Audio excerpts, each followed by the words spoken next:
WhatsApp everyone, welcome back to the channel. तो हम लोग आ चुके हैं लास्ट बिल्कुल फाइनल चैप्टर की ओर। और मैं बाहर आया हुआ हूँ, बट ठीक है, मुझे तुम लोग को वीडियो देना था तो देना था, ठीक है। आज हम करेंगे बिजनेस अरिथमेटिक, और बिजनेस अरिथमेटिक में कुछ इंपॉर्टेंट टॉपिक्स हैं जो डिस्कस करेंगे। इसके साथ साथ बुक ज़रूर पढ़ना और कुछ क्वेश्चंस प्रैक्टिस कर लेना, तो आपका पूरा सिलेबस कंप्लीट हो जाएगा और प्रिपरेशन अच्छे से हो जाएगा। तो चलिए जल्दी से देखते हैं इसमें हमें क्या क्या पढ़ना है, कितना कितना पढ़ना है, कैसे कैसे पढ़ना है। Let's begin.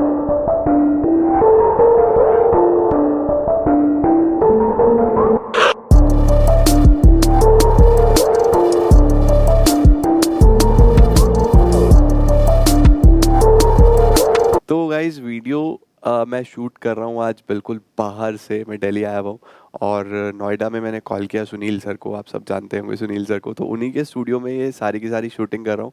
And I would like कि आप सभी जाएं और एक बार उनके चैनल पे विजिट करें और थैंक्स बोल के आएँ, क्योंकि उन्हीं की वजह से ये वीडियो आप तक आ पा रहा है। अदरवाइज़ मैं कल वापस जाता मंडे को और फिर आफ्टरनून तक शूट करके इवनिंग तक आपको वीडियो दे पाता। बट अभी आई थिंक संडे को ही ये अभी I am shooting it at 10:10, तो आपके पास मोस्ट प्रोबेबली 12 बजे तक आ जाएगा, तो आप आराम से पढ़ पाओगे। तो चलो शुरू करते हैं जल्दी से। सबसे पहले देखो चैप्टर का नाम क्या है, बिजनेस अरिथमेटिक। क्या होता है business arithmetic? What is business arithmetic? कुछ कैलकुलेशंस हैं जो बिजनेस की करनी पड़ती हैं, तो वो सब हम इसमें पढ़ने वाले हैं। सबसे पहले आता है व्हाट इज वर्किंग कैपिटल।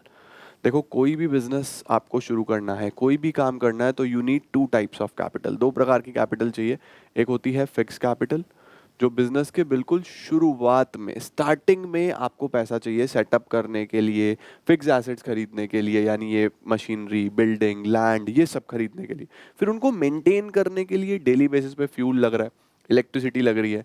इन सब के लिए आप जो कैपिटल यूज करते हो वो होता है वर्किंग कैपिटल। तो what is working capital? The money needed for day to day operations of the business is known as working capital. कितने प्रकार की वर्किंग कैपिटल होती है? There are two types of working capital. एक होता है gross working capital, एक होता है net working capital.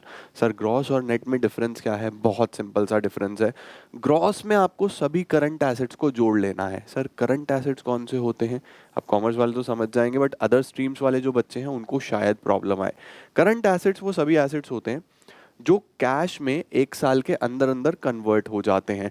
Like for example, आपका कैश हो गया, आपका बैंक बैलेंस हो गया, आपके जितने भी चेक्स हो गए जो आपको मिले हैं, आपके डेटर्स जिनसे आपने पैसा लेना है, कोई बिल्स रिसीवेबल्स, इस तरीके की चीज़ें जो आपकी एक साल के अंदर अंदर कैश में कन्वर्ट हो जाती हैं, वो सब करंट एसेट्स हैं। इन सब का टोटल अगर आप कर दोगे तो आपके पास क्या बन के आएगा? Gross working capital. और नेट वर्किंग कैपिटल क्या होता है? करंट एसेट में से करंट लाइबिलिटी माइनस कर दो। सर, करंट लाइबिलिटी क्या? वो ऑब्लिगेशंस जो आपको एक साल के अंदर अंदर पे करनी है। एक साल के अंदर अंदर पे करनी है, जैसे आपके क्रेडिटर, जैसे आपके बिल्स पेबल, जैसे आपका बैंक ओवरड्राफ्ट। तो इस तरीके की चीज़ें जो आपको एक साल के अंदर अंदर पे करनी है, करंट लाइबिलिटी, जो पैसा लेना है वो current assets, CA minus CL कर दोगे तो आपके पास आ जाएगा नेट वर्किंग कैपिटल। अब एक छोटा सा कॉन्सेप्ट आता है ऑपरेटिंग साइकिल का। क्या होता है ऑपरेटिंग साइकिल? तो देखो, बेसिकली ये आपको बस पता होना चाहिए। ऑपरेटिंग साइकिल क्या है? बहुत सिंपल है। पैसा लगाने से लेके पैसा आने तक का टाइम पीरियड ही ऑपरेटिंग साइकिल होता है। अगर मैं कुछ प्रोडक्शन करने वाला हूँ, सपोज मैं ये पेन बना रहा हूँ, तो मैं इस पेन का शुरुआत करूंगा रिसर्च से, आर एन डी करूंगा। कहाँ से मुझे रॉ मटेरियल मिलेगा, सब शुरू हो जाएगा, खर्चा होना शुरू हो जाएगा, फिर रॉ मटेरियल आएगा, work in progress, finished goods. उसके बाद फिर क्या होगा? धीरे धीरे धीरे धीरे ये बिकना शुरू होगा, कुछ उधार में बिकेगा, फिर पैसा वापस आएगा। तो पैसा लगने से पैसा आने तक के बीच का समय जो है ना, इसको ऑपरेटिंग साइकिल बोलते हैं। सर, ऑपरेटिंग साइकिल का वर्किंग कैपिटल से क्या रिलेशन है? देखो, सीधी सी बात है। अगर आपका ऑपरेटिंग साइकिल बड़ा है तो आपका पैसा देर में वापस आता है, तो उस सिनेरियो में आपको खुद का पैसा ज़्यादा लगाना पड़ेगा। तो अगर ऑपरेटिंग साइकिल बड़ा है तो आपको वर्किंग कैपिटल ज़्यादा चाहिए होगा। क्यों? क्योंकि आपका साइकिल बड़ा है तो पैसा देर में आता है। आप बिजनेस कैसे चलाओगे? पैसा तो बहुत टाइम में वापस आ रहा है, तो आपको वर्किंग कैपिटल ज़्यादा चाहिए। लेकिन अगर आपका ऑपरेटिंग साइकिल छोटा सा है तो आपको वर्किंग कैपिटल भी कम चाहिए, पैसा आपके पास आ जाता है फटाफट, तो अपने पैसे की ज़रूरत ही नहीं है। समझे?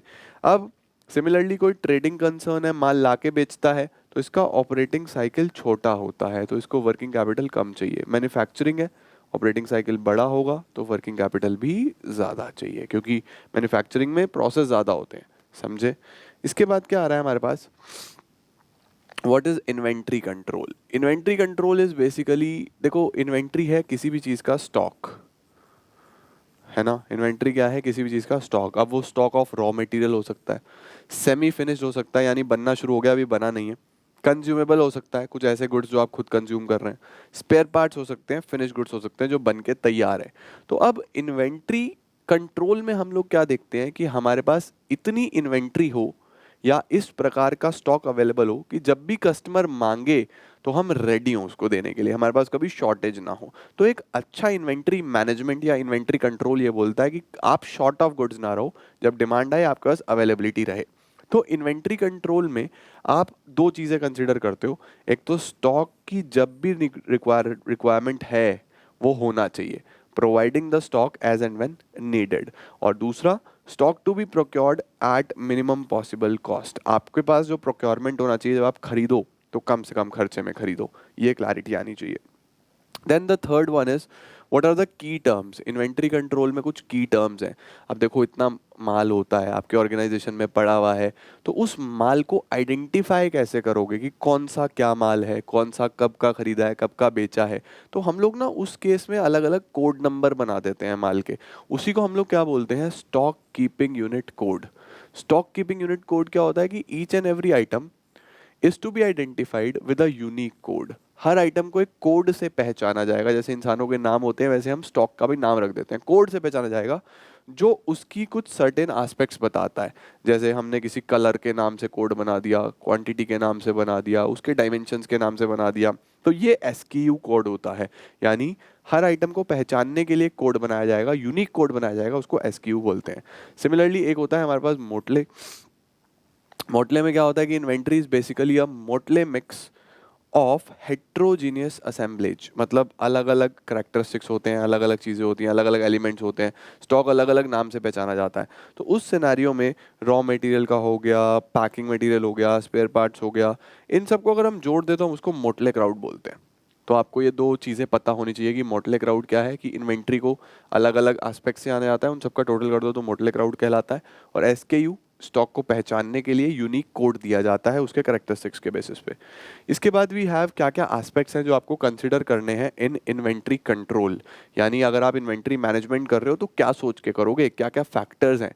सबसे पहला आता है हमारे पास स्पेस, कि क्या जो आपका इन्वेंट्री है वो साइज़ में बहुत बड़ा तो नहीं है, तो उसको स्पेस भी ज़्यादा चाहिए, खर्चा भी ज़्यादा होगा, इन्वेंट्री मैनेज करने में खर्चा बहुत ज़्यादा आएगा। और अगर छोटे छोटे यूनिट्स हैं तो वो आप इजीली मैनेज कर सकते हो, स्टोर कर सकते हो। सिमिलरली वैल्यू क्या है उसकी, क्या वो बहुत एक्सपेंसिव है, क्या वो बहुत सस्ती सी चीज़ है, तो उसमें भी अलग अलग फैक्टर्स आपको सोचने पड़ते हैं। तीसरी चीज़ आती है शेल्फ लाइफ। शेल्फ लाइफ मतलब कि उसकी लाइफ कितनी है, कितना समय वो चलेगा, पेरिशेबल नेचर का है, जैसे फ्रूट्स होते हैं, मिल्क होता है, तो उसको कोल्ड स्टोरेज में रखना पड़ता है, तो ये बहुत खर्चा बढ़ाता है, सोच के चलना पड़ता है। सीजनैलिटी, अगर सीजनल प्रोडक्ट है तो उसका उस हिसाब से आपको स्टॉक मेंटेन करना होगा। गर्मी में कोई चीज़ बिकती है तो अब बननी तो वो सर्दी में शुरू हो जाएगी, क्योंकि एकदम डिमांड आती है उसकी, तो उस हिसाब से खर्चे। सिमिलरली ऑब्सोलेसेंस, ऑब्सोलेसेंस कोई ऐसी चीज़ है जो टेक्नोलॉजी के साथ बदलती रहती है, पुरानी होती रहती है, तो वहाँ भी आपको सोच समझ के स्टोर करनी चाहिए कि पता नहीं कल रिक्वायरमेंट होगी या नहीं होगी।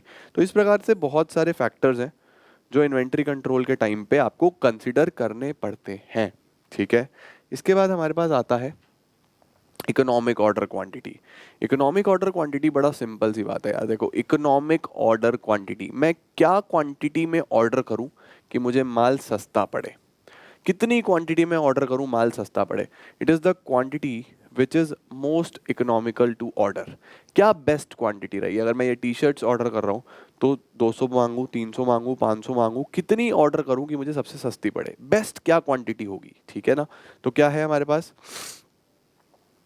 इसी को हम लोग रीऑर्डर क्वांटिटी भी बोलते हैं, क्योंकि हम इसमें यही चेक कर रहे हैं बेसिकली कि सबसे सस्ता और बेस्ट ऑर्डर कौन सा पड़ रहा है।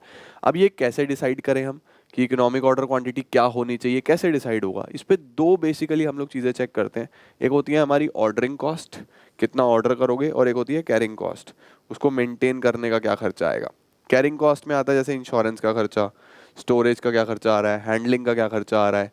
और ऑर्डरिंग कॉस्ट में प्लेसमेंट कॉस्ट, ऑर्डर प्लेस करने का क्या खर्चा आएगा, ट्रांसपोर्टेशन का क्या खर्चा आएगा, गुड्स रिसीव होंगे तो फिर वो सारा इन्वेंट्री मैनेज करना क्या आएगा, इंस्पेक्शन होगा गुड्स का तो वहाँ क्या खर्चा आएगा, तो ये सब पता होना चाहिए। यूजुअली क्या होता है, ऑर्डर साइज आपका बड़ा होता है तो ऑर्डरिंग कॉस्ट कम पड़ती है, जितना बड़ा ऑर्डर उतना खर्चा कम। तो ये दोनों चीज़ें देख के ऑर्डरिंग कॉस्ट और कैरिंग कॉस्ट के हिसाब से ही आप ऑर्डर प्लेस करते हो कि क्या क्वांटिटी आपके लिए बेस्ट होगी, कितनी क्वांटिटी में ऑर्डर करूं जिसमें कम से कम खर्चा है इस या सस्ती से सस्ती पड़े, इसी को हम इकोनॉमिक ऑर्डर क्वांटिटी बोलते हैं। देन नेक्स्ट इज ईओक्यू, पक्का एग्जाम में आएगा, फॉर्मूला पता होना चाहिए, सावधान इंडिया सवाल कि कैलकुलेट कैसे होता है, सीधा सीधा under root of 2 PD/C, 2 PD/C याद रखना, under root of 2 PD/C। P क्या है, सीधा सीधा ऑर्डरिंग कॉस्ट, पी किसको मानते हैं कि ऑर्डरिंग कॉस्ट कितना आ रहा है, डी क्या है, डिमांड कितनी है यानी आप माल कितना बेचते हो, सी कैरिंग कॉस्ट कितना है इन्वेंट्री का। ठीक है, अब जैसे मैंने बोला कि एनुअल में माल बेचता हूँ 1200 यूनिट्स, तो ये 1200 यूनिट क्या है, ये मेरी डिमांड है, डी आ गया 1200। उसके बाद प्लेसिंग ऑर्डर का कॉस्ट क्या आता है, यानी ये ऑर्डरिंग कॉस्ट, पी आ गया आपका 500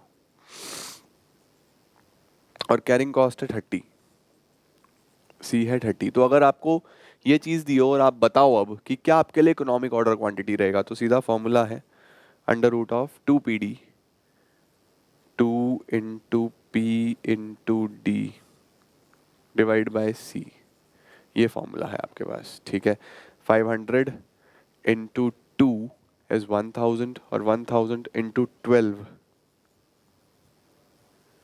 12 लाख अपॉन 30, सीधा सीधा आ जाएगा ये, 0 से 0 खत्म हो गया, 34000, ये आपके पास अंडर रूट ऑफ 40,000 यानी 200 यूनिट्स का इकोनॉमिक ऑर्डर क्वांटिटी आ गया कि आप 200 यूनिट्स प्लेस करो, वो आपको बेस्ट रहेगा। तो इस तरीके से आप कैलकुलेट कर सकते हो इकोनॉमिक ऑर्डर क्वांटिटी। तीन चीज़ें चाहिए आपको, क्या क्या, ऑर्डरिंग कॉस्ट चाहिए, एनुअल डिमांड चाहिए और आपका लास्ट में कैरिंग कॉस्ट चाहिए। ठीक है, इसका स्क्रीनशॉट लो, बहुत इंपॉर्टेंट है।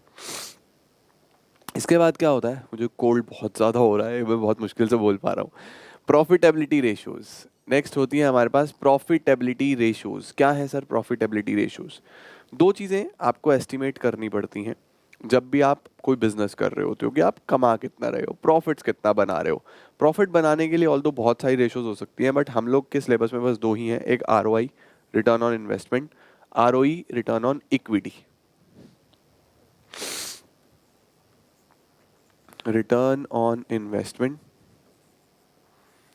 रिटर्न ऑन इक्विटी, दोनों में ही हम रिटर्न देख रहे हैं। रिटर्न का मतलब सर प्रॉफिट देख रहे हैं, लेकिन एक बार प्रॉफिट देख रहे हैं टोटल मैंने कितना इन्वेस्टमेंट करा हुआ है, यानी ये जो कैपिटल एम्प्लॉयड है ना, इसमें डेट भी होता है, इसमें इक्विटी भी होता है, मेरा पैसा भी प्लस कर्जा जो मैंने लिया हुआ है। फॉर एग्जाम्पल मैंने बोला कि मैंने 60,000 रुपये अपने लगाए हुए हैं और 40,000 का मैंने कर्जा लिया हुआ है। ठीक है, सपोज मैंने ऐसे बोल दिया तो टोटल 1 लाख लग गया और नेट प्रॉफिट जो है मेरा वो 30,000 है। तो मैंने बोला नेट प्रॉफिट 30,000,